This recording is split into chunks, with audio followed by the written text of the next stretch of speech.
Before I get started, does anyone mind if I drink a beer? Thank you.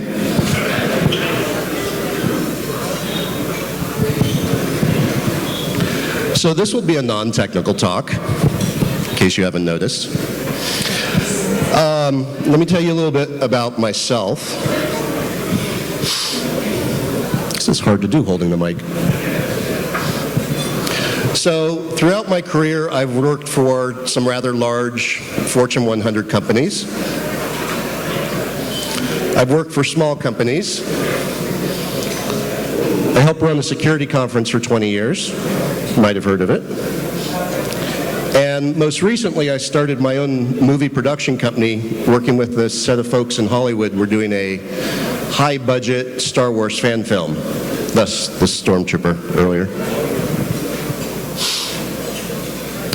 So Emmanuel talked about this quite a bit in his talk after lunch, so I appreciate him opening for me. But he talked a lot about the hacker culture. And we could talk about the hacker culture, your company culture, the culture at your church group. So let's start out by talking about just what is culture. Human societies differentiate each other in terms of shared traditions and expectations, whether they're larger traditions, personal traditions, or again, expectations, knowing what's going to happen. Businesses are the exact same way. They differentiate each other by their culture. Security conferences are the same way. Machiavelli had a good quote relevant to this. Where the willingness is great, the difficulties cannot be great. If you have a team of people who are happy and willing to follow you, then the work that you need to get done to be successful is going to be that much easier. That's why building the culture in your team, whatever team that might be, is so important. It creates a place that people want to be, like at a security conference. This is where they start to feel important. If you're representing Megacorp and their culture consists of providing free sodas, providing stacks of cash, which we all like, and providing time off, that's one form of culture that they've decided to adapt to. But times change, and if that's all you're doing as a company, you're really missing out on something. What if you, as the owner of the company, manager of a team, or even a staff member of your team, decided to say, the last Saturday of every month, we're going to host a barbecue, because there's a lot of people who like barbecues. Tuesdays are trivia night. Or maybe next Sunday we're going to have a FIFA contest, because there's a lot of people into FIFA, right? That wasn't very enthusiastic, I guess not. I think there were more yes. By doing those things, what you're doing is you're going the extra step. You're going beyond just free soda. You're showing appreciation to your team as humans, as individuals. You're doing things that they like to do. And that's what people want. They like to know that they're feeling appreciated as a human being, as an individual, not just as a number in a corporation. Now, I mentioned the FIFA thing on purpose. It could be any game. At my last job, a lot of us played a game called Destiny. Some of you may have heard of it. One of the things we realized in playing the online games, just for fun, is we started to notice who on our teams naturally became good leaders. They would take point while we're doing a raid. They would take point showing people how to go through this level or how to get through to get this new weapon. People naturally gravitate in those ways. So even though doing something completely social and unwork related at work, you can get benefits in starting to identify who those new leaders might be. This morning, Microsoft announced that they are buying LinkedIn for $26 billion. Now, people always worry about what will happen in the environment, the culture of that company when they get bought. It was so important that in the short press release, Microsoft actually said LinkedIn will retain its distinct brand, culture, and independence. Because culture, in a lot of these cases, can be the secret sauce. When I worked at PlayStation, if we bought a game company, we did not integrate them into Sony. We kept them as a separate company, individual, because that culture that they had within their studio was very important to making a successful video game. So let's talk about the secret sauce a little bit. Take the example of the open door policy. So many managers start with an open door policy. You can come talk to me about anything you like. And one of the problems is they also stop there. So if that's where you stop, if all you have is an open door policy, I would like to congratulate you. You have built yourself a very nice ivory tower. And you will find that it's very rare that people voluntarily come to talk to you. They get intimidated simply because of the fact that you have a title. I've seen that in my own careers as I moved up through management into executive management. I didn't change, my people didn't change, my title changed, and they stopped coming into my office thinking, oh, well, you're really busy right now. I always have time to talk. So, you're going to have to do what you're good at, which is talking. Now, for a lot of people, that's a really difficult thing to do. The easiest way to start off is what you're all very good at. Right, Louise? Louise is especially good at this.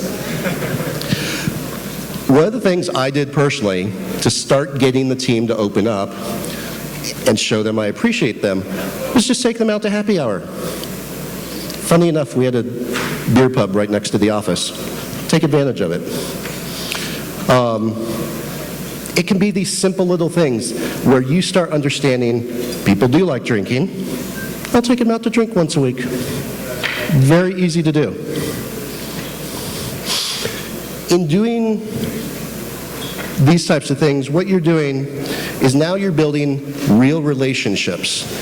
You're building them with a human. You're building trust and respect with your staff. In fact, you're doing it in both directions because they're now learning to understand you as a person. They're now starting to learn to trust and respect you. And now what you're doing is you're setting expectations, you're creating traditions. We go back to the definition of a culture. Based upon this culture you're developing, it's based upon the words, the values that you want your team, your group to exhibit. However, these cannot simply be words on the back of your employee badge.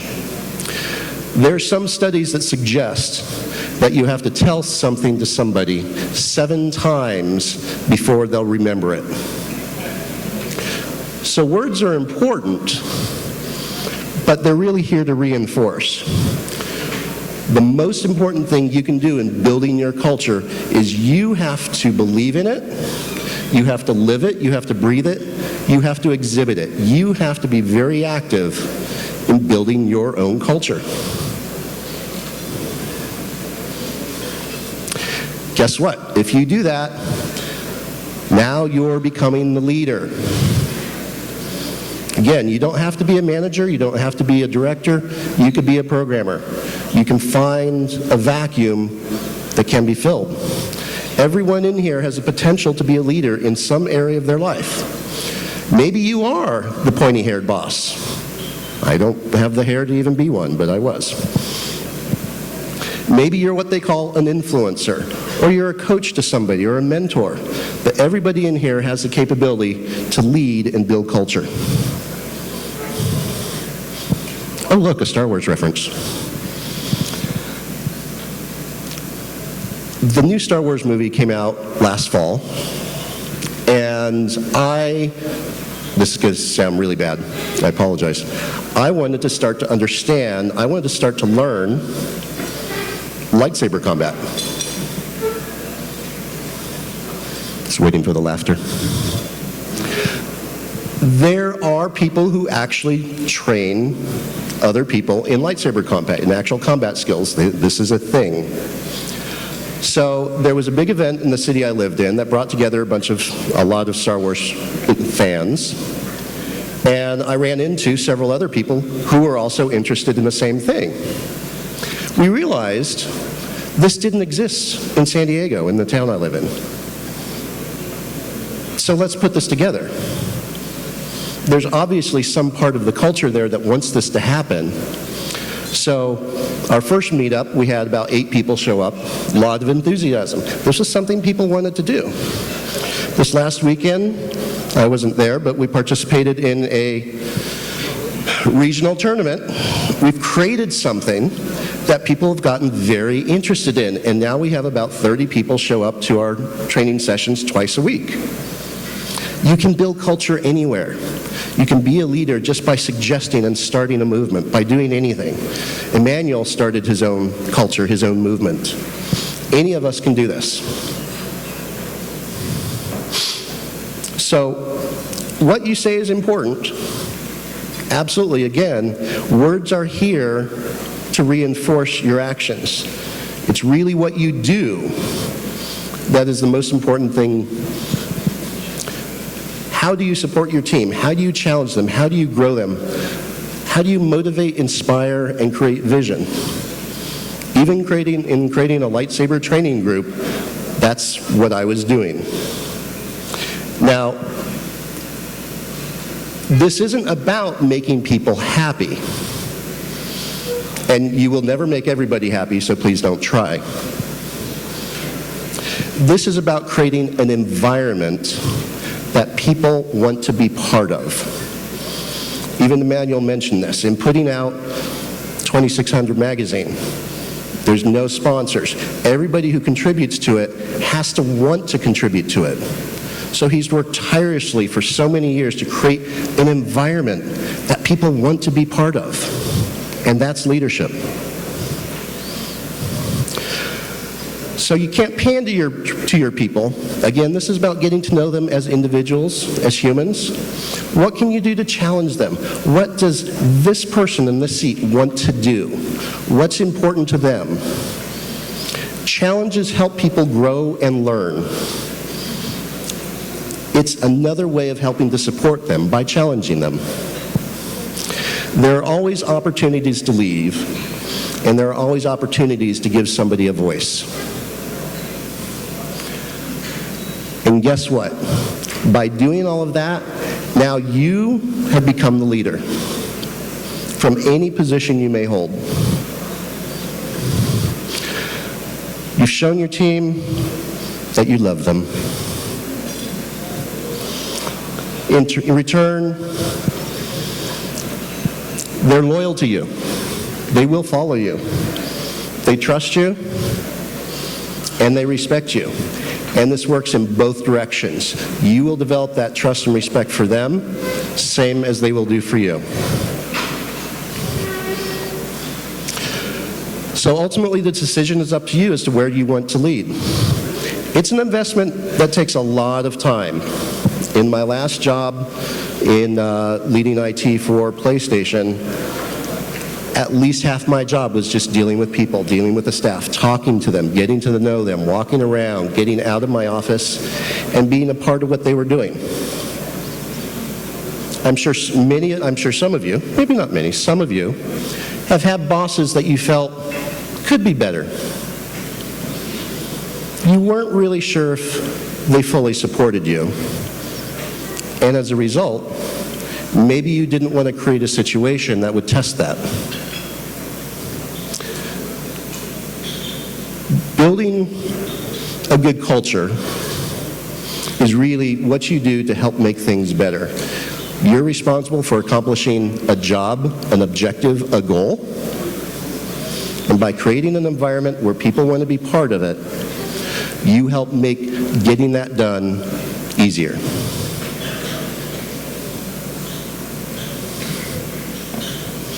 Non-technical speech complete.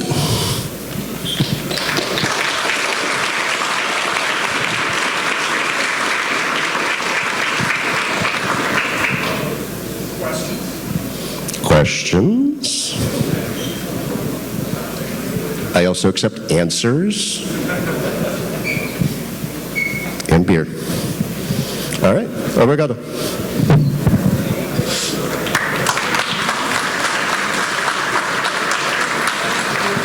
Thank you, sir.